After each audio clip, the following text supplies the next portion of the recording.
por ejemplo, dice acá, es más riesgoso invertir en temas de software que invertir en temas de alimentos, ¿no? Porque los alimentos son bienes de necesidad básica y pues todo el mundo compra alimentos, ¿no? ¿Qué nos dice esto? Fíjense, ¿qué nos dice el estudio este?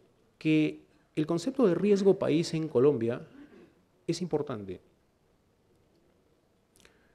Y eso está haciendo que el costo del capital al que nosotros podemos acceder sea mayor.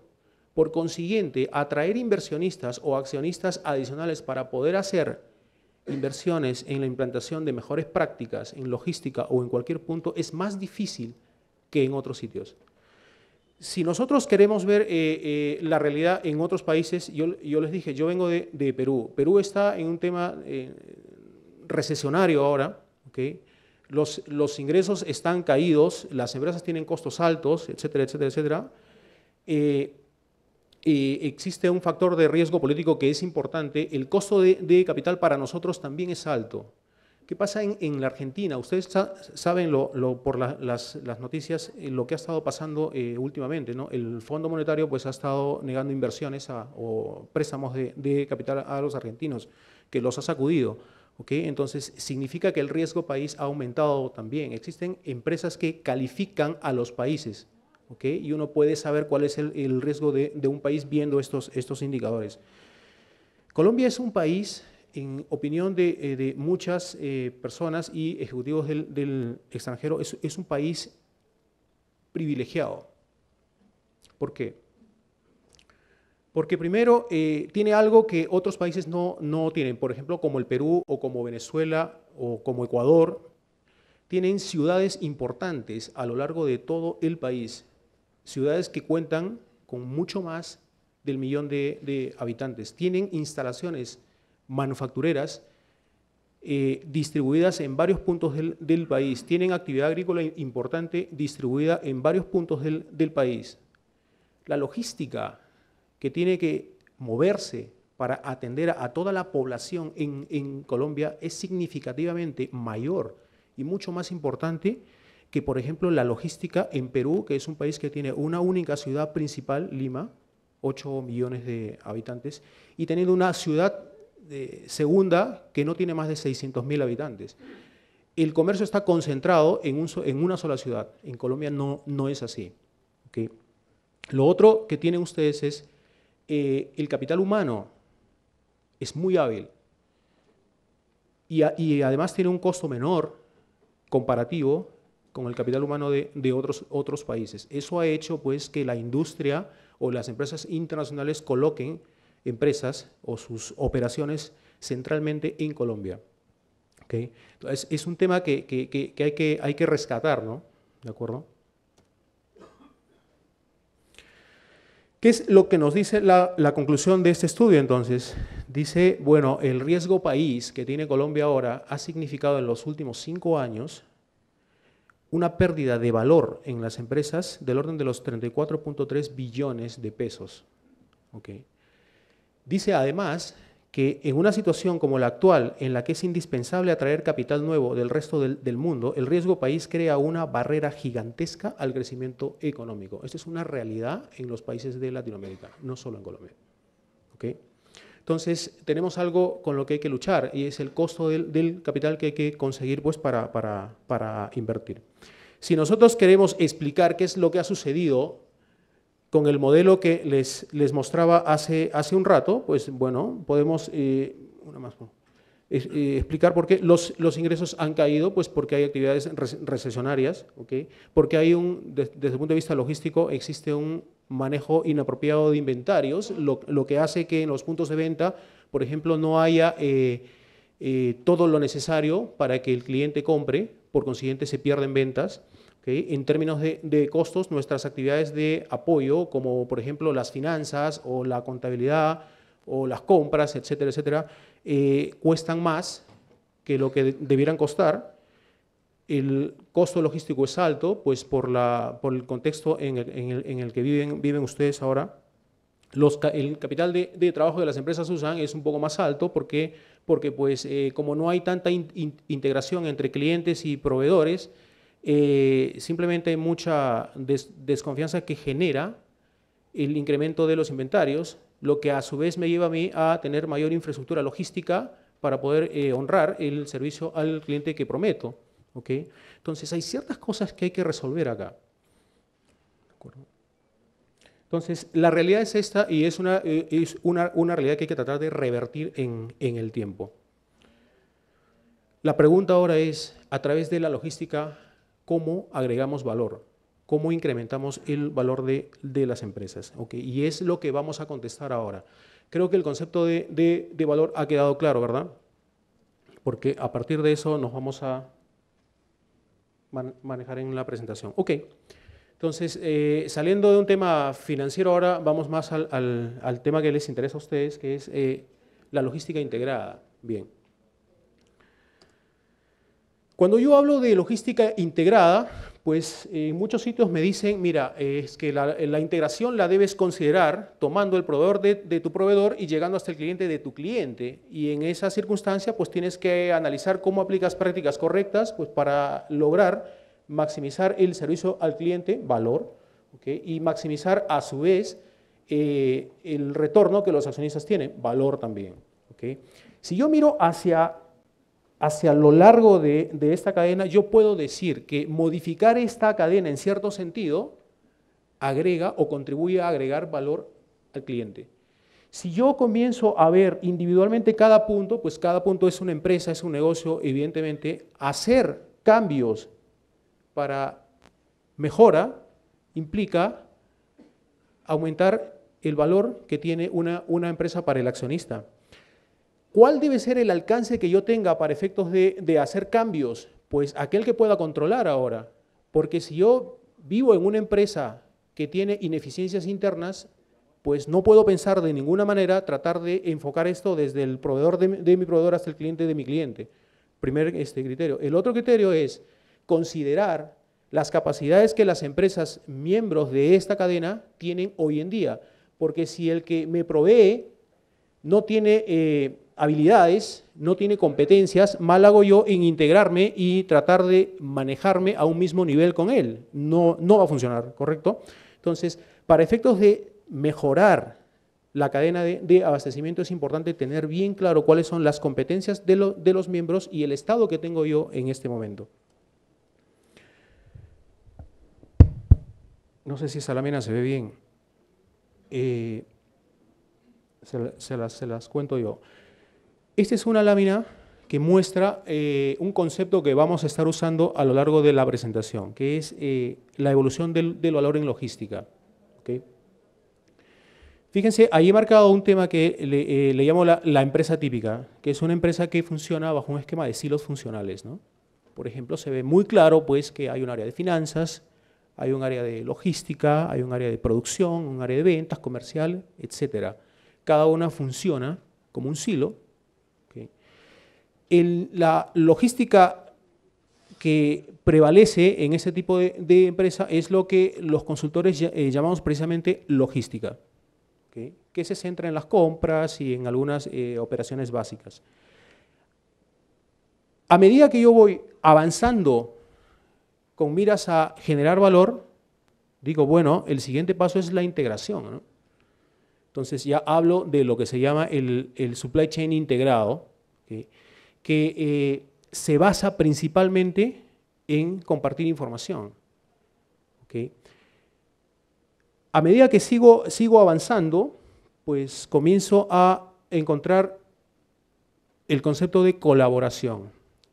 O sea, en vez de integrarme internamente, quebrar ese esquema de silos que existían, empiezo a hablar de colaboración, que significa, bueno, voy a ir hacia atrás, hacia mi proveedor, o voy a ir hacia mi cliente, que puede ser un canal de venta, ¿sí? Y voy a tratar de colaborar para efectos de agregar valor al cliente y agregar valor a mi accionista, o sea, hacer dinero. ¿Okay? Y en el fin supremo de esta curva de valor logístico, pues aparecen lo que se llaman las comunidades logísticas, ¿no? Yo tengo un ejemplo de cada una de ellas más adelante. Y lo que voy a hacer en lo que viene en esta presentación es, voy a contarles dos casos para que ustedes vean cómo se avanza en esta curva. Esta lámina dice, bueno, es que yo tengo 4 etapas ahí, ¿no? La etapa de logística, la etapa de la integración del supply chain o el ISC y la etapa de la colaboración y la etapa de las comunidades, ¿no? Nunca es posible que yo diga, bueno, estoy en la etapa de la logística solamente o estoy en la etapa de la integración solamente, ¿ok? Generalmente ocurren lo que se llaman overlaps, o sea, sobrepuestos, ¿ok? Entonces, las empresas todas partimos del concepto logística. Y a medida que nos vamos integrando, pues vamos dejando la logística y nos queda un poco por ahí, vamos sentando a la cadena de abastecimiento integrada según vamos adoptando prácticas y vamos quebrando el esquema de silos y vamos compartiendo información. La idea es tratar de avanzar en esa curva con un mix de operaciones, ¿ok? Que sean razonables. O sea, no puedo pretender yo pues saltarme desde la logística hasta las comunidades. No tiene mucho sentido, ¿correcto? Entonces, la idea acá pues es definir cómo quiero avanzar en el tiempo en esta curva de valor. ¿Okay? Primer caso. Vamos a ver cómo una empresa pasa de tener logística a tener una cadena de abastecimiento integrada internamente. Eso es importante, ¿ok? Para lo cual vamos a ver cómo es que el concepto de compartir información sustenta esto. ¿Ok? Una más. Vamos a suponer algo, que ustedes, los ejecutivos, van a hacerle una propuesta a los inversionistas y a los accionistas. Les van a hacer ganar dinero, ¿ok? Y lo que vamos a hacer es, todos los letreros que nos aparecen por todo lado, los best practices y las tendencias, las vamos a tomar de una forma eficaz, ¿ok? Por ejemplo, empleando el modelo, el Value Tree, decimos, a ver, ¿qué es lo que podría hacer yo, inversionista y accionista, en el corto plazo? Bueno, podría incrementar los ingresos, dijo esta empresa, ¿no? ¿Cómo incremento los ingresos? Pues haciendo caer la falta de stock que tengo en los puntos de venta. Si logro que eso caiga, entonces la contribución va a ser mayor, voy a ganar más dinero. La otra forma es haciendo que los costos caigan, reduzco el gasto interno, ¿okay? Me hago más eficiente, ¿okay? Y por otro lado, también en el caso de esta empresa que fue cliente nuestro, reducimos las devoluciones que hay. ¿Okay? Eso hace pues que el gasto de manejar la logística inversa esta caiga. Y por otro lado, optimizamos el capital de trabajo haciendo que los inventarios se manejen apropiadamente. Esto va a permitir que a largo plazo, por ejemplo, con un inventario menor, pues yo tenga infraestructura logística, llámese flota, llámese almacenes o bodegas de menor tamaño, o incluso en el exceso, pues las elimine, ¿no? Entonces, voy a tratar de hacer, dijo esta empresa, voy a tratar de implantar una serie de mejores prácticas que me ayuden a lograr esto. Entonces, acá viene lo que les decía inicialmente yo, que la idea es saber cómo emplear los best practices para conseguir el resultado que queremos. Esta lámina que ven ahí ya es producto del trabajo que se hizo en esta empresa. Es lo que nosotros los consultores llamamos un issue tree, que es una herramienta que me ayuda a hacer un diagnóstico de qué es lo que está pasando en razón de un tema que yo quiero resolver. ¿Ok? Entonces, ¿qué es lo que hace? Pues es prácticamente un diagrama causa-efecto que dice, bueno, voy a partir del hecho de que tengo faltante y voy a tratar de ir hacia atrás hasta descubrir la causa por la que ese faltante ocurre. Entonces, como lo voy a cuantificar, voy a determinar en la parte de arriba cuál sería el impacto de reducir ese faltante en las finanzas de mi empresa y en los resultados. ¿Ok? Entonces, en este caso, por ejemplo, se vio que esta empresa tenía un faltante en el momento que se midió equivalente a es $1.170.000. ¿Okay? Y que muchos de los faltantes se originaban en el área de abarrotes y que aún así muchos de los faltantes se originaban en el área de pastas. ¿Ok? Cuando llegamos a identificar las razones, nos dimos cuenta de que el 80% de las razones del faltante en pastas estaban, o sea, los ítems que faltaban ahí se encontraban en el almacén. Sin embargo, el vendedor o el punto de venta no fue capaz de colocarlos al cliente. ¿Okay? Y en otro caso nos dimos cuenta que el 20% de los ítems pues, no se encontraba ahí. ¿Okay? Por otro lado, vimos también, se descubrió ahí que en el 20% de los casos del faltante de pasta, lo que aparece en el 1, 2, 3 cuadrado blanco, en el 20% de esos casos se debía a que la materia prima para hacer la pasta no se encontraba en fábrica, ¿correcto? Y el 20% de ese 20% estaba asociado a que el proveedor pues, no me entregaba a tiempo. ¿Okay? Entonces, si yo quiero interpretar qué es lo que pasa acá, digo, bueno, pues parece que falta una integración entre la gente de ventas y la gente que maneja el producto final en los centros de distribución. O que falta una integración entre la gente de ventas y la gente que produce o la gente que compra, pues para poder tener o asegurar un surtido de ese producto lo más plano posible. O que falta una coordinación entre la gente de compras, pues para poder tener la materia prima que se necesita para la producción de estas pastas, ¿no? Entonces, cuando yo he llegado a determinar cuál es la causa, recién puedo identificar cuál es el best practice que necesito. ¿Okay? Lo importante acá es que habiendo identificado el best practice, por ejemplo, que uno de ellos tiene que ver con la integración entre la gente de venta y la gente de manejo del centro de distribución, que es lo que se conoce como la outbound logistics. Cuando yo llego a identificar ese best practice, el siguiente paso es cuantificar. Si yo miro hacia esa integración, ¿cuáles son las inversiones que tengo que hacer yo para mejorar esta situación? Probablemente tengo que invertir en un sistema de información que me va a costar tanto. Esa inversión voy a cotejarla ¿contra qué? Contra la rentabilidad o el incremento o la contribución a la rentabilidad que va a producir pues, esta best practice. ¿Okay? Entonces, lo que estoy consiguiendo hacer acá es plantear un negocio a alguien. Si tú inviertes tanto en mejorar esto, yo me comprometo a tener una contribución de ese tipo de... ¿Okay? Una más. Esto de acá es un análisis de inventarios. Fíjense, en este caso, esta empresa tenía... Esos son los inventarios para los productos tipo A. En el eje de Y se miden los días de cobertura. En el eje Z se mide el número de SKUs o el número de ítems. Lo que vemos ahí, fíjense en la curva naranja que está debajo, hay una serie de ítems, hay una línea blanca trazada ahí, que es la política. O sea, yo debo tener tanto inventario como eso. Hay una serie de ítems, de SKUs, que tienen un inventario mayor a eso. Y hay una serie de otros ítems que tienen un inventario menor. ¿Qué es lo que sucede? Como esos son ítems tipo A, aquellos ítems que tienen un inventario menor, pues están generando faltante en un punto de venta. ¿Okay?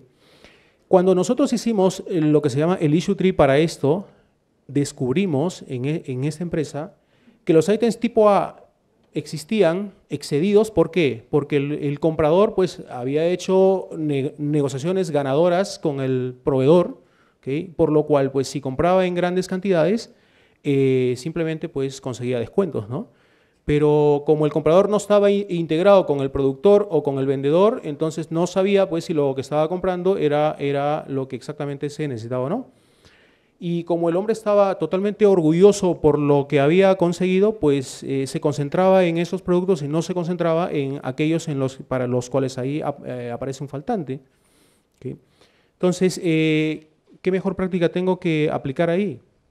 Digamos, una que esté asociada a la planificación integrada. ¿Okay? Una más. Si nosotros vemos los productos tipo B, tenían el mismo problema. Si nosotros vemos los productos tipo C, realmente el problema era descomunal. ¿Okay? Si yo reduzco los inventarios, ¿qué cosa reduzco? reduzco la cantidad de capital de trabajo que necesito para operar el negocio. Menos inventarios, menos dinero sentado ahí. Si reduzco los inventarios, consigo tener instalaciones de menor tamaño. Por ejemplo, para esa cantidad de ítems, una antes, por favor. Para esa cantidad de ítems tipo C, y sabemos pues todos que los ítems tipo C son mayor en número que los ítems tipo A siempre, ¿okay? Para esa cantidad de ítems tipo C, la infraestructura de almacenaje, las bodegas que necesito, tienen que ser mucho más grandes. ¿Okay? La flota que necesito yo para mover físicamente todo ese inventario es más grande, los costos son mayores. ¿Okay? Entonces, la reducción de inventarios, en este caso, en el caso de esta empresa, pues trajo una serie de beneficios en términos de ¿qué? Primero, de reducción de capital de trabajo. Segundo, en términos de rebaja de costos. ¿Okay? Elaboramos otro issue tree, ¿okay? Que tiene que ver con el manejo de las devoluciones. ¿Okay? Y así como en el caso anterior, logramos hacer un diagnóstico de qué es lo que estaba pasando en esta empresa. ¿Okay? Y cuantificamos la aplicación de algunas mejores prácticas que se seleccionaron ahí. ¿Okay? Otro tema que hicimos ahí, aparte de estos issue trees que tienen que ver con los faltantes, con las devoluciones y con los inventarios, fue precisamente el cálculo de ¿qué? De la rentabilidad que los productos tenían en la empresa. ¿Okay? Entonces, hicimos calculamos la estructura de costos para cada uno de los ítems y llegamos a encontrar cosas como esta, ¿no?